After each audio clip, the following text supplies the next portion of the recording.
Waktu Tuhan pasti yang terbaik, walau kadang tak mudah dimengerti.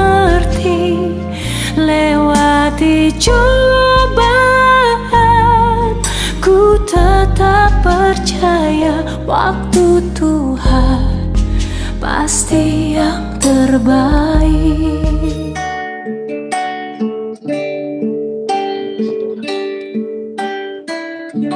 Kami percaya Tuhan, Engkau atur semuanya ini Tuhan sesuai dengan waktu-Mu. Kami percaya Tuhan punya waktu yang terbaik buat masing-masing dari kami. Kami mengucap syukur hari ini Tuhan bisa berkumpul bersama Pastor Christopher, tapi Heru juga bersama kami di sini Tuhan. Kami undang Engkau Roh Kudus berbicara di dalam obrolan kami ini, dan biarlah apa yang kami bicarakan, Engkau yang urapi semuanya Tuhan, biar boleh mengubahkan sehidup setiap orang yang mendengarkan. Biar kami mengerti bahwa Tuhan punya timeline buat kami masing-masing. Jangan biarkan kami tergesa-gesa, jangan biarkan kami terburu-buru. Biarlah kami boleh punya rasa aman di dalam Tuhan, rasa percaya di dalam Tuhan bahwa Tuhan pegang kendali semua hidup kami. Kami memulai podcast kami Tuhan, di dalam nama Yesus kami sudah berdoa. Katakan, amin. Amin. Yeah. Kita sapa-sapa penonton dulu ya. Sobat itu Shalom. Kembali lagi bersama saya Dani Pangaribuan, Rio Munte, David Patinaya, David Lali, dan Samuel. Samuel. Kita dari podcast kembali pulang. Ayo pulang. yang belum pulang. Pulang. Hari ini kita kedatangan tamu spesial nih guys. Waduh. Yang kita kedatangan hari ini adalah Christopher tapi Heru. Pastor. Yeay, Pastor Bro. Pastor Bro, masih muda nih. Salam. Oke. Gimana geng? Bang Kristo, boleh dong diceritain tentang Bang Kristo nih untuk penonton kita. Iya, diceritain deh. Kan ada yang tahu, ada yang belum. Boleh ceritain? Boleh Bang? Oke, gue Christopher tapi Heru, umur 36, bentar lagi Oktober. Udah married dari 2010, punya 2 orang anak laki-laki. Terus sekarang background desain grafis, gue sarjana seni. Nggak pernah menjadi pendeta, tapi sejak 2015 ditarik full time jadi pendeta bagian pengajaran, teaching pastor di GBI New Wine International Church Jakarta. So ya tadi intinya gue seniman yang menginjil sih pada akhirnya. Dan gue bertobat baru di umur 24 tahun 2008. So belum balik modal, Bandungnya sama benernya. Jadi masih dalam perjalanan kembali pulang juga, masih di jalan. Cuman mungkin udah lebih jalan lebih duluan dari lo. Berobat jalannya mungkin lebih lama. Cuman sama-sama berobat jalan, jadi Betul. bukan datang untuk menghakimi ya, datang untuk berbagi. Dan juga buat tadi dengerin kesaksian dari kalian semua, terberkati sih. Oke. Tuhan ajaib. Oke. Itu sih sedikit dari gue. Ya kalau perkenalan podcast tuh kayaknya kita podcast kembali pulang. Kita ada berlima nih Bang. Nah, aku sama Dani tuh domisilinya tuh di Tangerang dan Tangerang Selatan. David Patinanya di Depok, Samuel di Pademangan, David Lali di Madura. Emang lewat ini aja kita bisa bikin podcast ini. Seperti itu, Bang. Nah, Sam, lo ada yang mau diomongan gak nih? Coba. Oh iya, Pastor Bro, kita kan tadi si Dani itu sempat last minute infoin ke kita gitu. Ini sebenarnya rada kayak blooper sih, tapi sejujurnya dia cerita mungkin rada miskom gitu ya. Dari awal infoin ke Pastor Bro tuh yang bakal jadi topik bahasan kita tuh tentang move on gitu ya. Tapi sebenarnya yang kita siapkan itu adalah dan kita udah juga rembukin, dan ya hari-hari ini juga tentang dan mencari pasangan hidup yang sepadan. Nyambung. Nah sejujurnya ini adalah miskom yang terjadi di antara kita sih. Sorry untuk hal itu. Dari Pastor Bro sendiri sejujurnya lebih nyaman bahas yang mana gitu kita? Mana aja bro, connected kok. Oke. Pasangan hidup sama move on juga bagian dari itu kan. Relate gitu ya kurang lebih. Relate. Santai. Miskom biasa itu, apalagi baru kenal.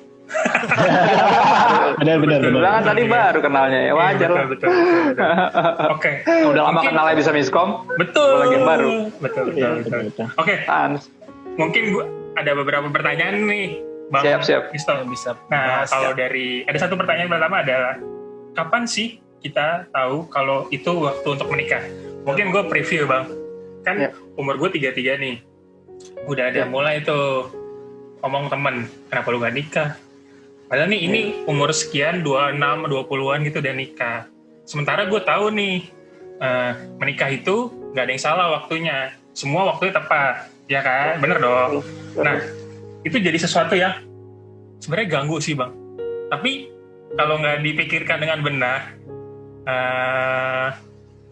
lebih nggak enak gitu. Maksud gue di hati gue, di hati gitu, kayak gitu sih, Bang. Maksud gue paham kan? Maksud gue tuh kalau ditanya, Jo lo mau nikah gak? Mau. Kapan nikah? Nanti lah. Mei, ya, jawab Mei. 3. May. Maybe yes, maybe no.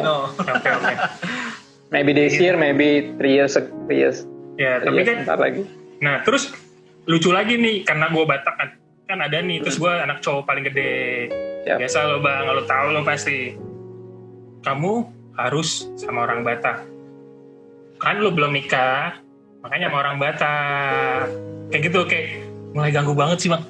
Tapi kan mulai kebentur tuh, kayak ini pertanyaan kedua, sorry Bang, mungkin 2 nih. Satu lagi tuh, gimana caranya menyikapi itu, Bang? Siap. Karena kan gue nggak Pertanyaan tahu ke-1 juga. sama ke-3. Tadi kan lu udah kasih bocoran gue 5. Lu 1 terus 3. Oh, sorry. Biasa nih. Oke. Kalau bekas Silakan. narko biasa suka gitu. Suka skip. Aduh. Oke. Tadi gue mau motong nih, Bang, cuman dia nggak bisa dipotong, Bang, makanya gue tahan. Nah, puji Ya, Tuhan apa gue itu? tahu. gue yang lurus Ngerti kok, gue ngerti kok. gue yang lurus nih, Bang. Jadi kita nih hari ini Biasa. Gue tuh nikung 2 orang nih, nikung Sam, nikung enak banget. Silakan, Bang.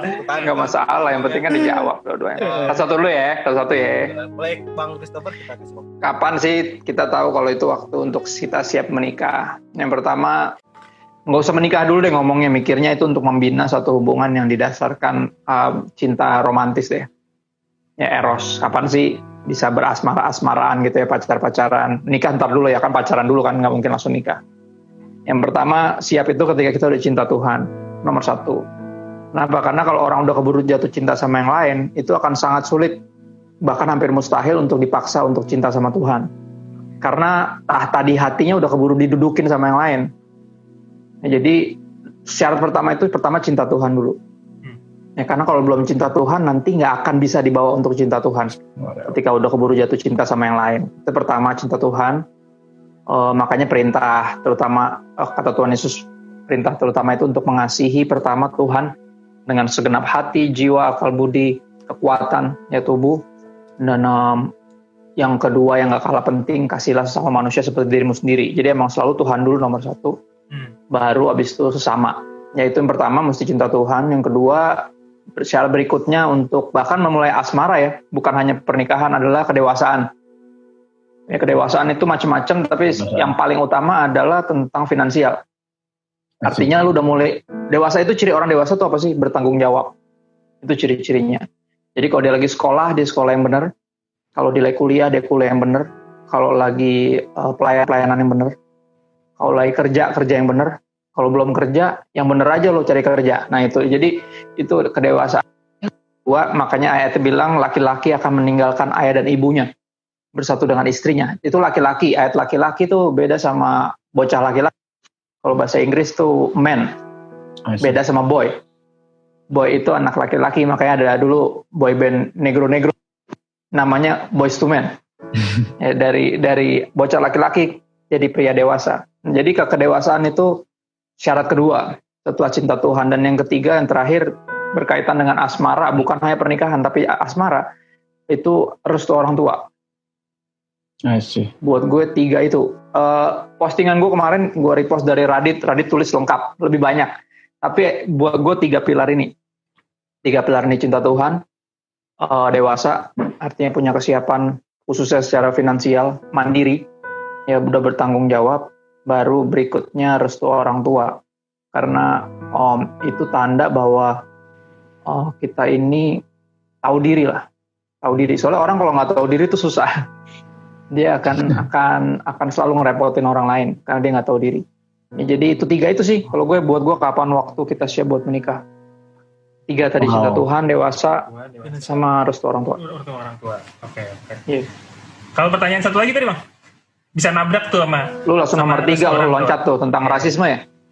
Ya, itu connect tuh. Gue gak mau ngomong rasis. Rasisme itu, rasisme itu atau sukuisme atau sama aja, ras, suku itu kan saudara-saudara yang namanya etnosentrisme. Etnosentrisme itu di Alkitab itu salah. Ya, di Alkitab itu salah karena Tuhan, makanya sebelum Yesus naik ke sorga pun pergi jadikan semua bangsa muridku, bukan bangsa lu doang kan gitu. Kalau dia rasis kan pasti nggak mungkin kayak disuruh jadikan semua bangsa muridku. Ya, dan Rasul Paulus juga pernah ngomelin Rasul Petrus di depan umum. Gara-gara Petrus bertingkah ketika teman-teman Yahudi datang, dia yang tadinya nongkrong sama semua orang dari berbagai suku bangsa, tiba-tiba memisahkan diri terus nongkrong sama yang Yahudi doang. Dan itu digambrengin sama Paulus. Paulus bilang, lu nggak bertingkah sesuai dengan kebenaran Injil, dia bilang. Ya, jadi buat gue rasisme itu wrong. Rasisme itu udah jelas salah. Tapi tidak menghormati orang tua juga salah. Ngerti nggak maksudnya? Jadi itu yang harus dipertimbangkan dalam artian gini, kita mesti bisa kasih pengertian dengan penghormatan tertinggi kepada orang tua kita bahwa rasisme itu salah. Ya, dan ini sangat nggak alkitabiah dan kita nggak mungkin Kristen, ngakunya Kristen tapi berlawanan nilainya sama yang Yesus punya. Karena kenapa rasisme nggak akan sesuai? Karena gini, kalau lu nggak kebiasaan untuk nongkrong, gaul, bahkan nanti one day mungkin pacaran, menikah dan berkeluarga dengan orang yang berbeda ras, suku, nanti lu pas masuk surga lu nggak akan mau masuk karena di surga isinya macam-macam nanti. Oh, iya. Bukan lu doang sama suku lu doang. Kalau lu nggak terbiasa untuk berbaur, lu akan minta tempat yang lain, lu akan tanya sama si yang pegang kunci pintu surga kan, si Om Petrus. Om Petrus, ini nggak ada tempat lain buat ruangan buat khusus yang kita aja gitu. Kita gimana? Saya juga udah nggak nyambung sama kamu. Oh, ada satu lagi ruang tapi panas, oh nggak? Kan cuma ada surga sama neraka, kan cuma ada 2. Iya. Jadi buat gue kita harus meyakinkan kedua orang tua kita bahwa ini tuh salah gitu, rasisme itu salah, nggak alkitabiah, tapi dengan cara yang terhormat. Karena seringkali ketika udah bermain ke area sini, suku atau ras ini, ketika kita nggak menghormati atau kita sepertinya menentang tentang ini, lu mesti cari yang satu suku. Ya, ketika kita menentang itu, mereka selalu anggap kita itu menentang mereka, orang tua, bahkan menentang kita punya tradisi.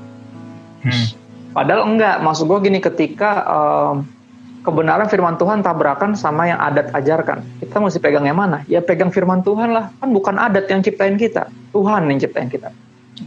Ngerti nggak mas gue? Tapi itu mesti dengan cara yang terhormat, artinya hubungan kita sama orang tua kita mesti diberesin dulu ya? Emang, ya mesti beres, artinya emang lu tuh lagi nggak yakinin mereka bahwa lu tuh lagi nggak memaksakan kehendak lu. Gitu loh, yakinkan juga mereka bahwa lu lagi nggak dimabuk cinta. Orang kalau dimabuk cinta, orang kalau mabuk itu nggak mau tahu, dia akan maksain kehendaknya dia. Orang kalau mabuk tuh akan menghalalkan segala cara untuk dapetin yang dia mau. Nah, pastikan ke orang tua lu bahwa enggak mak, gue nggak lagi dimabuk cinta nih, gue cuma ngasih tau ini kebenarannya. Ya, kita lihat di Alkitab ini nggak sesuai. Ya, rasisme itu nggak sesuai. Kita nggak bisa ngaku Kristen tapi nggak kayak Kristus. Gitu loh. Ya, dan kita mesti bisa sebagai orang dewasa kepada orang yang lebih tua yang adalah orang tua kita sendiri, dengan kasih kita harus memberikan pemahaman itu. Cuman dia akan jadi mubazir ketika lu udah keburu jadian sama orang. Ngerti gak? Ketika lu udah keburu jadian, kalau lu nyodok dia akan tuduh lu bucin. Ngerti gak maksudnya? Iya. Jadi nanti lu ngomong apa aja mental. Makanya gue selalu bilang restu itu bahkan mesti diminta. Ya, kasarnya kita izin tuh dari awal, dari sebelum pacaran juga udah izin. Bukan pas udah mau merit. Kadang orang udah pacaran 6 tahun. Pas udah mau merit akhirnya nggak boleh. Kenapa? Karena beda ras. Gue bilang ya salah lu dong. Lu 6 tahun pacaran kenapa nggak keluar dulu sama orang tua lu? Berarti emang dari awal banget. Itu namanya nyolong anak orang dong. Itu namanya nyolong anak orang dong. Kan tuh anak orang.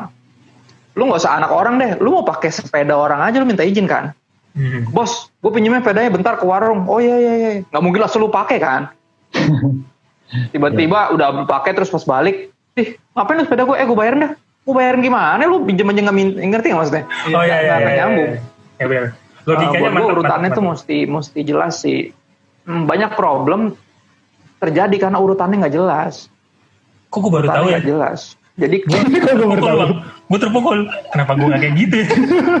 Pantes gue karena emang sering jadi menjajakan ke diri. depan dengan harapan siapa yang dengerin podcast ini coba pakai gue bilangnya urutannya yang jelas gitu loh, step-stepnya jelas. Kayak orang kalau masak kan misalnya ada step nih, kayak buku resep kan ada stepnya tuh. Nah kalau stepnya berantakan kan lu bingung, abis itu nih sampai mana gue sekarang, ngerti kan? Yep. Oh ternyata airnya nggak boleh sebanyak ini kan, udah nggak bisa jadi apa-apa makanan lo, ngerti nggak? Jadi buat gue penting banget sih untuk memahami hal ini gitu loh. Nah jadi rasisme udah pure salah, tapi penghormatan kepada orang tua itu juga wajib. Jadi nanti kita akan bisa bilang nih sama mereka nih mah, aku ngomong gini bukan karena aku nggak menghormati papa mama, apalagi merendahkan adat. Bukan, tapi kalau udah tabrakan sama firman Tuhan, kita tahu mana yang mesti kita pegang mah.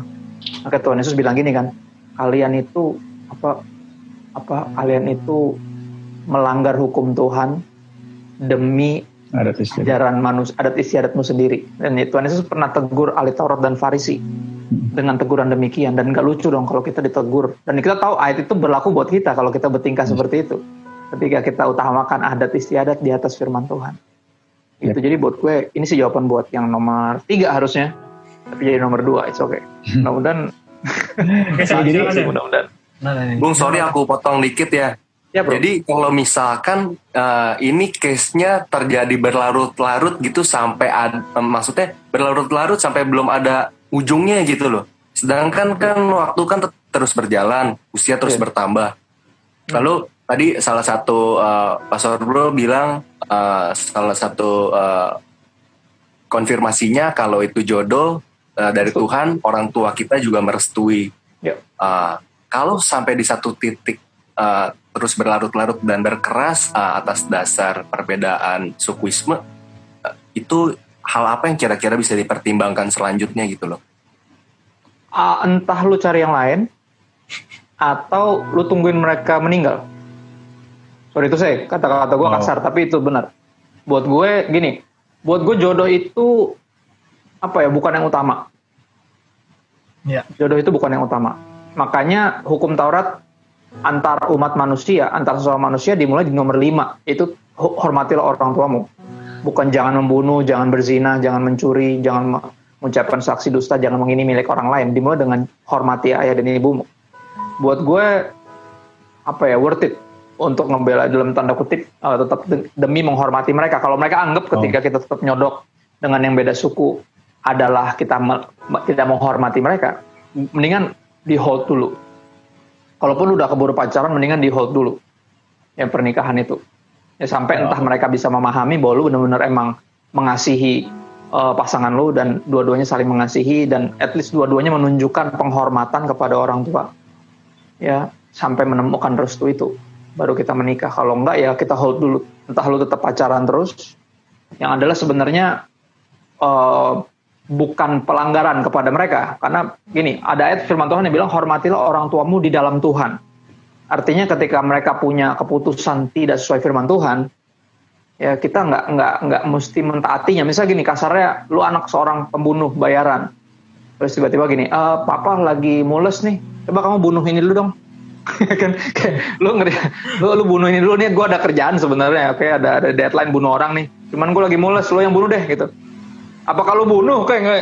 Ya pak, oke, kan nggak mungkin karena membunuh itu dosa. Ya artinya penghormatan kita harus sesuai dengan kebenaran firman Tuhan.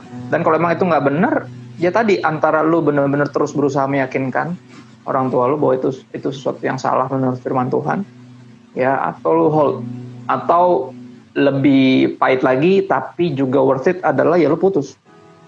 Ini kalau perlu lu cari ya benar-benar yang satu suku tapi lu benar-benar emang mengenal dia dan sayang sama dia juga. Karena bukan nggak mungkin juga. Iya. Ya bukan nggak mungkin. Bukan berarti jodoh lu emang harus yang itu dan lu harus lu paksain tapi dengan harga orang tua terluka. Ya buat gue melukai mereka yang yang mengorbankan hidupnya buat kita tuh buat gue ini banget sih. Gak worth it. Durhaka banget sih maksud gue. Ngerti nggak maksudnya? Iya. Kayaknya lu korbanin orang yang seumur hidupnya membesarkan lu hanya untuk orang yang lu baru kenal paling 2 bulan 3 bulan terakhir, cuman lu dimabuk cinta. Buat gue itu nggak, apa ya, kalau bahasa Jakartanya tuh nggak aci lah. Jadi ya kalau bahasa Chinese itu nggak bocengli tuh, nggak adil maksudnya. Gitu sih kalau gue tipe orang yang apa ya, buat gue menghormati orang tua tuh terutama sih, termasuk yang itu. Jadi emang nggak mudah tapi pasti bisa. Ya beberapa orang, tapi ya gini, kalaupun kalian tetap anggap tetap pacaran gitu ya, tapi tetap harus dari yang suku berbeda ini harus terus membuktikan kepada orang tua calonnya ini bahwa nggak semua orang Ambon kayak yang tante kira. Kayak orang Ambon yang berbeda. Saya orang Manado yang berbeda, saya orang Batak yang berbeda. Karena mereka pasti punya stigma tersendiri. Bukan cuma masalah rasisme itu kan ada 2, satu turunan, satunya lagi berdasarkan pengalaman. Jadi sejauh ini mereka kalau berinteraksi sama orang yang dari suku ini pasti diginiin gitu. Iya. Jadinya stigma gitu ya, Bang. Jadinya ada stigma itu, ada stigma di sini. Iya. Jadi lu coba tunjukkan bahwa lu tuh berbeda kok. Ya tante, walaupun saya bukan Chinese, ya saya Ambon, saya Manado, saya Rote, saya Jawa, tapi yang penting saya Kristen tante. Karena orang Ambon yang Kristen tuh nggak seperti yang tante kira. Karena barang siapa dalam Kristus ciptaan yang baru kan. Yang penting bukan darah lu darah gimana gitu. Yang penting darah Kristus. Di end of the day, yang buat gue, kalau gue buat anak-anak gue standar gue selalu sederhana sih. Yang penting dia benar-benar anak Tuhan. Kita satu darah Kristus. Jadi di luar dari itu semuanya nggak terlalu penting. Yang penting dia satu darah Kristus. Karena gelap dan terang nggak bisa disatuin ya pastor ya. Yoi, dan itu nggak bicara warna kulit kan buat istri gue. Gue gelap dia terang, maksud gue itu kan nggak bicara warna kulit kan. Di luar. Betul. Oke, ada Bang Dev. Berarti Bung berarti nge-highlight lagi kan. Ini pasti relate ke banyak orang nih. Kondisi ini adalah bagaimana tadi kan untuk kita bisa menikah itu pertama cinta Tuhan, dewasa itu ternyata juga soal finansial, itu penting banget. Yang ketiga itu adalah responsibility. Yang ketiga bagaimana merestu orang tua. Maksudnya bahkan restu ini di harus kita dapatkan bahkan di awal supaya nggak belum pacaran ya. Jadi restu orang tua ini jadi kayak satu pivot yang penting banget juga nih kalau main basket gitu ya. Kayak jadi satu, maksudnya walau lu merasa kayak orang tua lu kuno gitu ya, tapi lu gak bisa ngomong gitu ya kan, lu gak bisa ngomong gitu mereka, tapi benar-benar memang apa ya, ya itu tadi dengan caranya ya jangan juga menunjukkan buah yang salah malah gitu, jangan malah jadi lu kayak bilang ini benar tapi kok kelakuan lu gue gak bisa lihat. Terus toh juga tadi bagaimana gue juga lihat kayak tiba-tiba ada sih satu pengalaman temanku juga, dia kebetulan orang Batak juga kan karena keras, cuman alasannya mungkin bukan karena suku, tapi benar-benar mereka bangun mesbah berdua bro, benar-benar mereka nggak fight di depan, dia fightnya di belakang, dan Tuhan buka jalan, akhirnya tuh tembok Jericho-nya roboh beneran. Jadi benar-benar itu luar biasa sih, ada satu pengalaman yang itu. Jadi bagaimana satu di sini juga ngingetin lagi, walaupun kita udah cinta gitu ya, tapi hormati orang tua itu tetap fondasi yang harus dipegang gitu. Ya, bahkan karena sampai pada akhirnya mereka tuh sebenarnya pengen lihat kita tuh udah dewasa atau belum. Ciri-ciri anak kecil itu dia maksain kehendaknya sendiri. Apapun dalilnya. Ngerti gak? Apapun dalilnya, kalau lu mabuk cinta, mereka nggak suka. Mereka tuh pengen lu udah cukup dewasa. Termasuk kedewasaan lu ketika mereka nggak merestui. Respon lu gimana? Akan kelihatan nanti lu dewasa apa enggak. Kalau lu nggak dewasa, lu rebel. Lu ngamuk. Iya benar. Kecil kan gitu. Ngerti? Anak kecil kalau dia bilang nggak boleh, langsung gila. Benar. Dewasa, oke. Kenapa mah nggak bolehnya? Itu dewasa tuh ciri-ciri orang yang kepala dingin. Karena beda suku gini-gini. Oh ya, tapi Tuhan Yesus bilang gini-gini. Tapi kita nggak coba berantem. Aku bukan mau menentang mama nih, tapi kita Kristen mah dan segala macam. Oke, bukan karena dimabuk cinta, tapi pastikan itu dulu. Karena ada kisah juga teman gua. Justru ketika orang tua tidak merestui karena perbedaan tadi, yang satunya istilahnya turunan etnis Tionghoa, yang satunya benar kayak gue gitu ya, pure pribumi gitu. Walaupun gue gak suka kata-kata itu, tapi ya in the end of the day semua kita juga hidupnya dari bumi ya kan. Kita semua pribumi harusnya. Di bumi bertapuk dari langit gitu kan. Dari langit cuma Yesus. Jadi ya dia itu ketika orang tuanya bilang gak boleh, mereka putus. Jadi anaknya ini yang justru yang perempuan, yang dari orang tua ini yang gak ngizinin yang Tionghoa ini. Nah ketika mereka putus, orang tuanya kaget, kok main putus aja gini ketika kita bilang nggak boleh. Cuman yang lakinya ini tetap jadi teman yang baik buat si perempuan ini, artinya karena satu pelayanan emang dari dulu selalu nganterin pulang, terus tetap dengan hormat walaupun tahu nggak direstuin hubungannya, tapi masih menghormati kedua orang tuanya dari si mantannya ini gitu loh. Di gereja tetap disapa, terus tetap jadi orang yang helpful apapun itu mereka lagi butuh bantuan apa, karena semua kan pelayanan di satu gereja nih. Si anak laki-laki ini tetap menunjukkan bahwa dia nggak bete, nggak sebel, nggak kecewa, nggak ngambek, nggak tiba-tiba kayak nggak kenal gitu. Nggak, dia tetap bantu, tetap helpful, tetap pelayanan, tetap nganterin anaknya pulang. Dan justru ketika orang tuanya ngelihat kedewasaan anaknya, yang perempuan ini untuk menghormati keputusan mereka, tiba-tiba suatu waktu karena anak si laki-laki ini udah jarang datang karena kan emang udah bukan pacar, ya kan, jadi siapa aja yang lagi bisa nganter. Kalau kemarin karena pacaran kan jadi nganter dia terus dong. Cuma ada momen dimana akhirnya maknya nanyain, si ini kemana? Oh, udah jarang ke rumah. Maknya nanyain. Cewek ini kayak, iyalah jarang ke rumah, Mi kan udah gak pacaran kita. Katanya malah dicariin. Mama kangen juga sama dia, udah lama gak lihat maksudnya. Karena orangnya baik, orangnya helpful. Ya, dia menunjukkan bahwa semua stigma tentang yang pribumi itu ternyata cuma stigma. Dia ketemu orang yang benar-benar bisa menghormati dia dan menghormati anaknya, menghormati bahkan penolakan dari mereka. Dan itu akhirnya mereka menikah sampai hari ini. Sampai hari ini, punya 2 orang anak perempuan, udah remaja anaknya, dan kisah ini buat gue inspiratif sih. Karena pada akhirnya orang tua itu pengen lihat kedewasaan kita. Lu udah cukup dewasa belum untuk ambil keputusan? Jangan sampai lu ambil keputusan karena dimabok cinta. Orang mabok itu nggak pernah bisa ambil keputusan yang benar, gitu loh. Jadi mereka cuma pengen tahu kedewasaan lu sampai level mana. Jadi ketika lu udah bisa handle penolakan, ya, dan lu bisa tetap kepala dingin, akhirnya tetap bagiin kebenaran, tetap menghormati orang tua, dan itu jadi kayak, wah, dia udah gede nih berarti nih. Salah mak lu akan bilang kayak, dia udah gede nih Pih gitu. Kayaknya emang udah waktunya dia pilih pilihannya sendiri. Dan kan dari situ, jadi penghormatan kita kepada mereka akhirnya sering tidak jarang juga menghasilkan penghormatan dari mereka kepada kita. Akhirnya mereka sadar bahwa anak kita udah gede gitu. Kalau bocah kan selalu ngamuk, udah kayak gitu, ngamuk, rebel, kabur, ya kan, itu kan tingkah laku bocah kan, kawin lari, ya kan, kawin naik mobil aja capek seharian, kawin lari. Ya makanya jadi buat gue ini yang mesti dipertimbangkan sungguh-sungguh, tunjukkan kedewasaan kalian kepada orang tuamu, dan itu bisa jadi memupuk satu benih yang baik sih. Gitu sih men. Sorry gue agak dipanjangin lagi karena ini penting banget buat didengar orang-orang. Benar-benar penting banget. Wah, gimana tuh yang nanya tadi? Udah kenyang belum? Gue mau nanya nih Bang, tentang jodoh ya. Kan gue sebagai laki-laki, gue dari pengalaman gue selalu mempertanyakan, Tuhan, jodoh itu diperjuangkan atau dipertahankan? Atau dicari atau kita menunggu jodoh. Nah itu pertanyaan selalu, karena gue merasa kalau gue tetap mempertahankan jodoh gue yang itu, yang gue akan tetap jodoh sama dia. Kalau misalnya gue mempertahankan cinta gue saat itu, yang akhirnya Tuhan lepaskan gitu, atau gimana, gue masih memikirkan jodoh itu seperti apa. Yang paling dipikiran gue dalam 4 itu Bang, apakah dipertahankan atau diperjuangkan atau ditunggu gitu Bang. Mungkin aku pengen tahu dari pandangannya Abang Christopher seperti apa sih. Kita lihat Alkitab aja kali ya tentang jodoh ya. Alkitab bilang apa sih? Kejadian 2 ayat 21 sampai 25. Teman-teman lihat deh. Coba ada satu yang bacain deh, atau lu yang bacain deh. Tapi lu deketin sama mic, tadi agak kejauhan, kurang jelas suaranya. Halo, tes. Yang paling gede suaranya Samuel. Samuel. Baca Cam. Paling gede suara Samuel.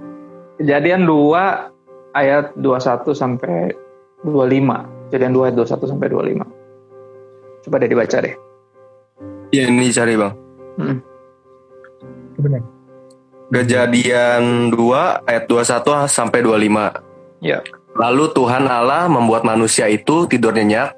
Ketika ia tidur, Tuhan Allah mengambil salah satu rusuk daripadanya, lalu menutup tempat itu dengan daging. Dan dari rusuk yang diambil Tuhan Allah dari manusia itu, dibangunnyalah seorang perempuan, lalu dibawanya kepada manusia itu. Lalu berkatalah manusia itu, inilah dia, tulang dari tulangku dan daging dari dagingku. Ia akan dinamai perempuan, sebab ia diambil dari laki-laki. Sebab itu seorang laki-laki akan meninggalkan ayahnya dan ibunya dan bersatu dengan istrinya, sehingga keduanya menjadi satu daging. Mereka keduanya telanjang, manusia dan istrinya itu, tetapi mereka tidak merasa malu. Atau kita tadi bilang apa? Dicari, dipertahankan, diperjuangkan, ditunggu. Ada nggak keempat itu di situ? Nggak ada semua ya? Nggak ada semua kayaknya. Yang ada adalah lalu apa? Dibangunnya lah seorang perempuan, lalu dibawanya kepada manusia itu. Dibawa. Berarti yang paling mirip sebenarnya dari 4 tadi sebenarnya tunggu. Wow. Iya.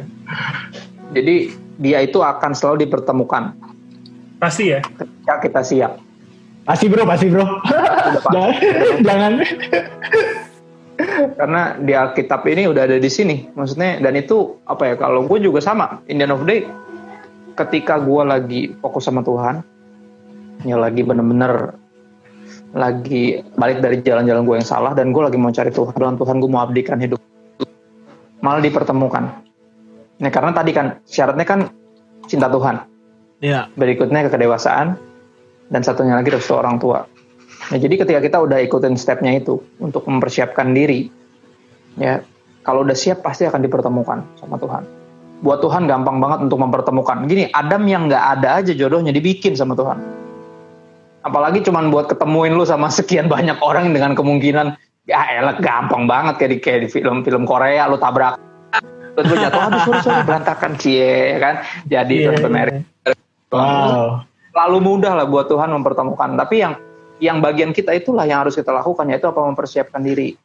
Ya. Makanya gue pernah tulis quotes itu, ya kan? Jangan sibuk nyari, sibuk jadi. Ya, jangan sibuk nyari anak Tuhan, tapi sibuklah menjadi anak Tuhan. Ya carilah dahulu kerajaan Allah dan kebenarannya, maka semua akan ditambahkan, termasuk jodoh. Ya jadi ini nggak dicari, diperjuangkan, dipertahankan. Lebih tepatnya hampir kayak ditunggu sebenarnya. Tapi kita nggak nunggunya kayak kapan ya Tuhan kirim, kan nggak sambil nyanyi juga. Tapi kita mempersiapkan diri, kita kerja yang benar, kuliah yang benar, pelayanan yang benar. Ya jadi laki-laki yang bertanggung jawab, jadi anak yang benar kalau lu masih bareng sama orang tua lu. Ya kita tunjukkan kepada sorga bahwa saya ini udah setia loh Tuhan dalam perkara kecil. Wow. Ya saya siap dipercayakan yang lebih besar, karena untuk dipercayakan anak orang, apalagi lebih jauh anak Tuhan. Wah itu perkara yang lebih besar lagi. Kalau kita nggak setia dalam perkara kecil, nggak siap dipercayakan yang lebih besar. Jadi bagian kita adalah mempersiapkan diri. Menarik di sini, kalau tadi lo udah baca ya, dibilang di situ Tuhan membuat manusia itu tidur nyenyak. Kenapa dia tidur? Kecapean. Dia itu udah bertanggung jawab orangnya. Ya kan? Dia nurut sama Tuhan. Dia hubungan sama Tuhannya baik. Ya bahkan perfect, belum ada dosa. Dan dia taat sama Tuhan, terus dia bertanggung jawab. Tuhan kasih dia tugas, dikelarin sama dia. Lu bayangin, dia dapat tugas paling mustahil di muka bumi. Lu mesti suruh kasih nama semua yang Tuhan ciptain, binatang, men. Gue pernah ke Malang, ke satu kayak museum gitu. Museum diisi itu tercatat, nggak tahu rekor di sini atau rekor dunia. Tercatat museum itu punya 1 juta jenis serangga. 1 juta. Dan pas gue ngobrol sama salah satu yang di situ, orangnya dia bilang ini 1 juta aja masih berapa persen doang Pak dari yang di seluruh dunia. Wow. Gila, 1 juta itu baru serangga, men, belum yang lain-lain. Itu Adam kasihan sebenarnya. Disuruh kasih nama semuanya. Gila, itu kerjaan yang melelahkan, bro. Tapi karena dia benar-benar hubungan sama Tuhannya baik, ya, dan dia bertanggung jawab jadi seorang laki-laki. Ketika dia kelelahan lah, Tuhan persiapkan. Dia lihat orang udah siap, gue kasih yang lebih baik. Lebih advance, gue kasih yang lebih besar, kepercayaan lebih besar. Jadi buat gue sistem kerajaan surga ini berlaku di setiap aspek dalam hidup, termasuk masalah perjodohan ini, bro. Itu. Thank you, Pastor. Berarti kalau bisa disimpulkan sebenarnya tadi Pastor Bro bilang ketika udah lelah dengan mandat dan tugas yang Tuhan kasih. Bukan udah lelah sih, artinya lu bertanggung jawab lah, udah beres kerjaan lo gitu. Ya udah over. Kadang orang lelah belum beres juga pernah juga. Maksudnya dikit-dikit berarti salah lu deh kan gitu. Iya. Berarti salah satu indikator jodoh yang akan Tuhan kasih ke kita adalah untuk melengkapi dalam hal teknis, bisa jadi nggak? Ya seperti teknis bisa termasuk, jadi dia lebih tapi kuat. itu cuma salah satu aspek. Salah satu aspek. Karena aku pernah dengar juga nih. Salah satu aspek. Makanya dibilang gini kan, Tuhan bilang pas dia mau bikin Hawa nih kan, dia bilang tidak baik manusia seorang diri. Aku akan menjadikan baginya teman. Bukan jodoh, teman. Pertama teman dulu. Teman yang cocok untuk membantu dia. Untuk membantu. Jadi emang manusia itu emang nggak dirancang buat sendirian. Ya makanya kita disebutnya kalau pelajaran IPS dulu kita tuh makhluk sosial. Walaupun di satu sisi flip of the coin kita juga serigala buat sesama kita, ngerti nggak maksudnya? Kayak bingung gitu. Lu sendiri, tapi kalau lu udah ada orang lain lu cenderung manfaatin dia, jadi kayak kayak rese gitu posisinya. Tapi itu bener, artinya Hawa pertama tercipta itu seperti lagunya Dewa tulis yang adalah berasal dari Alkitab untuk menemani sang Adam. Ya, untuk menemani artinya untuk benar-benar jadi benar-benar ngebantuin dia dalam banyak hal, secara termasuk teknis. Kayak misalnya gini, kita sebagai laki-laki udah tau lah. Kalau ada perempuan pasti lebih organize kitanya, lebih bener-bener ya gini. Gue gak kebayang sih kalau gue di rumah ini sendiri, gue gak ada istri gue, gila hancurnya kayak apa nih rumah bentuknya, karena gue orangnya super berantakan men gitu loh. Cuman buat gue itu cuma satu dari sekian banyak teknis, tapi bukan cuma teknis, itu berkaitan juga nanti dengan jiwa, khususnya berkaitan dengan kedewasaan rohani nanti. Kalau ini konteksnya Kristen ya, kedewasaan rohani, karena gini, besi menajamkan besi, manusia menajamkan sesamanya. Jadi emang dalam konteks ini bukan hanya pertemanan, ya artinya kita mesti berkomunitas, nggak bisa sendirian, tapi juga konteksnya kalau ditarik ke sini ke pembahasan kita lebih ke jodoh. Nah jodoh tuh itu untuk kayak sparring partner mengejar kekudusan sebenarnya. Oh iya, keren. Jodoh. Jadi dalam segala aspek akan jadi lebih tajam bro. Semuanya. Wow. Gitu sih. Kalau misalkan ada seperti perumpamaan seperti ini, kalau pria di dalam suatu hubungan atau kalau udah menikah kan seorang kepala, sedangkan kalau wanita itu katanya lehernya seperti itu. Leher, ya. Dibutuhkan leher yang lebih kuat untuk menopang kepala yang cukup besar seperti itu, gimana kalau pandangan? Kalau gue setujunya kemungkinan besar iya, perempuan lebih kuat dari laki-laki. Ya. Tapi kata firman Tuhan, mereka disebut kaum yang lebih lemah. 1 Petrus 3 ayat 7. Coba lihat deh. Ya enggak? 1 Petrus 3 ayat 7. Hiduplah bijaksana, hai suami-suami. Hormatilah istrimu. Ayat ini nggak pernah ada di janji nikah, makanya gue suka sebel. Karena ayat ini ada di Alkitab. Kenapa mesti Paulus mulu yang dikutip ketika istri mesti menghormati suaminya, padahal suami juga mesti menghormati istrinya. Ada ayat di Alkitab. Yang nulis merit lagi.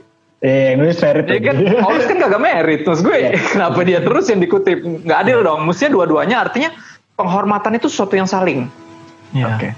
Jadi nggak cuma tanggung jawab atau kewajiban istri untuk hormat sama suami, tapi tanggung jawab suami untuk hormat juga sama istri. Coba 1 Petrus 3 ayat 7, Sam.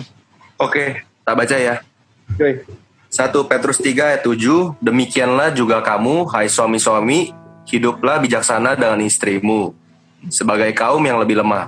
Hormatilah mereka kan? Sebagai... Hormatilah mereka kan? Jadi ada suami suruh hormatin istrinya.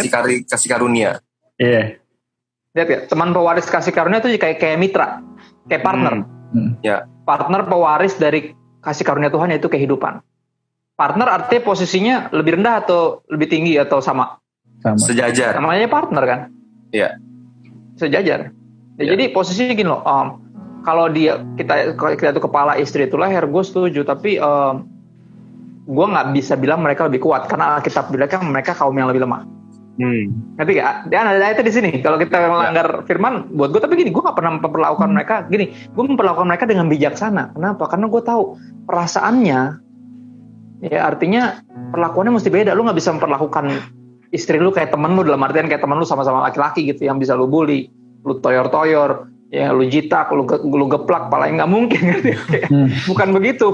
Jadi kalau digambarin laki-laki tuh kayak termos. Oke, yang emang biasa dikeplang, kayak gitu. Emang kita begitu penyok-penyok tapi masih hidup gitu kan. Nah, kalau perempuan tuh kayak apa ya? Gue bilangnya kayak vas bunga gitu, yang dari kayak dari porselen gitu loh. Yang benar-benar harus dijaga. Artinya kita nggak bisa asal ngomong, nggak bisa asal nyuruh-nyuruh, nggak bisa asal kayak jangan banyak mulu kamu, bersyukur. Nggak bisa begitu. Bentuknya kita harus benar-benar dengan penuh pengertian, dengan penuh penghormatan. Ya hormati secara finansial, secara verbal, dan ternyata secara fisikal juga gitu. Nanti lu akan one day ketika udah pada menikah ngerti kok Ya kan ada momen di mana bahkan secara gini gue ngomongnya agak lebih dewasa ya. Iya. Nanti lu akan masuk soalnya ke sini. Akan ada momen di mana dalam sebulan nih perempuan istri lu nggak bisa lu apa-apain secara seksual. Ada lagi datang bulan namanya, right? Dan lu mesti hormati dia secara fisikal. Lu mesti tahan tuh. Wow. Jadi kasarnya nafsu lu mesti lu tahan dalam at least 5 hari lah paling nggak. Lu nggak bisa paksain kayak gue lagi pengen nih gitu. Lu ini gue nggak bisa. Lu mesti hormati. Ingat kata-kata itu. Hormati. Hiduplah dengan bijaksana. Dengan bijaksana. Jadi tapi dikatakan kaum lebih lemah bukan artinya bisa direndahin, bukan. Ya, tapi mesti ngerti. Gue kutip kata-kata tokohnya JKI lah ya, almarhum. Pak Petrus ngomong bagus. Dia bilang kalau laki-laki itu kepala, istri itu kayak leher. Kepala nggak bisa apa-apa kalau leher patah, dia bilang. Iya. Ngerti Exactly, gue denger itu dari beliau juga. Saling membutuhkan. Gue ingat banget, gue dengerin di kaset apa VCD gitu, zaman dulu CD loh, CD khotbah. Lalu beliau juga sering khotbah di gereja gue di Jakarta. Dan gue pertama denger itu gue setuju. Cuman kemungkinan besar kalau gue lihat istri gue ya, gue secara natural gue akan menyadari bahwa ini tuh nggak lebih kuat, tapi minimal sama kuat. Karena dalam beberapa hal gue tahu dia lebih kuat. Jadi gue sempat kepikiran nih kayak dia lebih kuat dari gue deh. Tapi minimal sama kuat pasti. Makanya namanya sepadan kan, sama-sama kuat. Artinya ini lagi lemah, ini nopang, ini angkat. Ini lagi lemah, ini yang nopang. Itu sepadan. Nggak bisa kayak ini lagi lemah, yang ini ikut-ikutan lemah terus nggak jelas. Nggak mungkin. Ini emang dirancang untuk saling menopang, saling untuk encourage, untuk saling melengkapi. Gitu sih men. Jawaban. Wow, thank you, keren banget. Mantap.